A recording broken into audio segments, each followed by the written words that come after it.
शेतकरी आहे, टरबूज उत्पादक आणि खरबूज उत्पादक तेलारा तालुक्यामध्ये फार मोठ्या प्रमाणात टरबूज आणि खरबूजचा पेरा होत असते।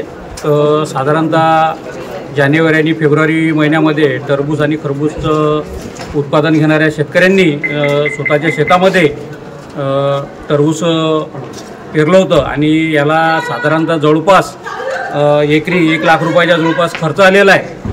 शेत तयार करत असताना पहिले त्याची नांगरटी करावी लागते, फंटण करावं लागते, रोटर करावं लागते, त्याच्यानंतर त्याचे बेड काढावं लागतात।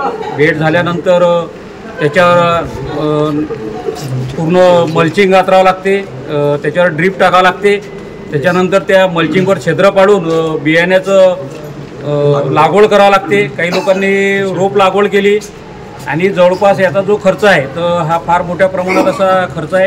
तर साधारणतः 1 लाख रुपये ते 80,000 रुपये हा एकर खर्च आलेला आहे।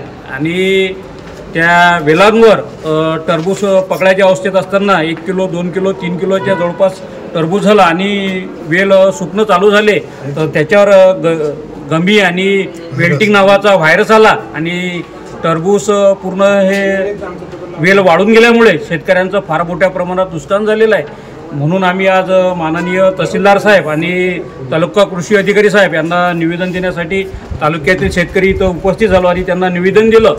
आणि निवेदन देत असताना आमचं फार मोठ्या प्रमाणात शेतकऱ्यांचं नुकसान झालेलं आहे। म्हणजे तेलारा तालुकाच नाही तर पूर्ण जिल्हा आणि महाराष्ट्रातून सुद्धा याचं टरबूज आणि खरबूजचं नुकसान झालेलं आहे। म्हणून आमची शासनाला मागणी आहे की त्यांनी तातडीनं पंचनामे करून ज्या ज्या शेतकऱ्यांच्या शेतामध्ये टरबूजचं नुकसान झालेलं आहे त्यांना सरसकट आर्थिक मदत द्यावी अशी आमची मागणी आहे। शेतकऱ्यांनी सांगितलेलं आहे की टरबूज आणि खरबूजासाठी जो काही म्हणजे क्रॉप कल्टिवेशनचा जे काही चार्जेस लागतात तेवढे पण इथं काय रिकवर झालेले नाही आहे, कारण तशा प्रकारचे डिसीज आलेले आहेत असं शेतकऱ्यांचं म्हणणं आहे।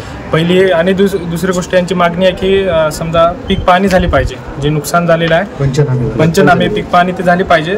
तर आम्ही वरिष्ठ कार्यालयास कळवू आणि लवकरात लवकर पंचनामे करण्याचा प्रयत्न करू। आणि जे अजून एक विम्याबद्दल बोलण्यात जाते की जे आपलं समजा डिसीज किंवा आलं तर वेगवेगळ्या प्रकारची विम्यातनी वेगवेगळ्या प्रकारचे पिकं हे नोटिफाय केल्या जात असतात की बाबा यावर्षी या पिकाला आपण विम्याचं संरक्षण दिलं जातो।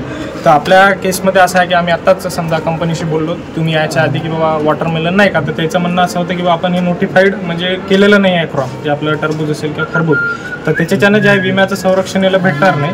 तर याच्यात पण काय प्रोसिजर असते ते आम्ही वरिष्ठ कार्यालयास कळवू आणि तुमचं जे काय म्हणणं आहे ते वरिष्ठ कार्यालयास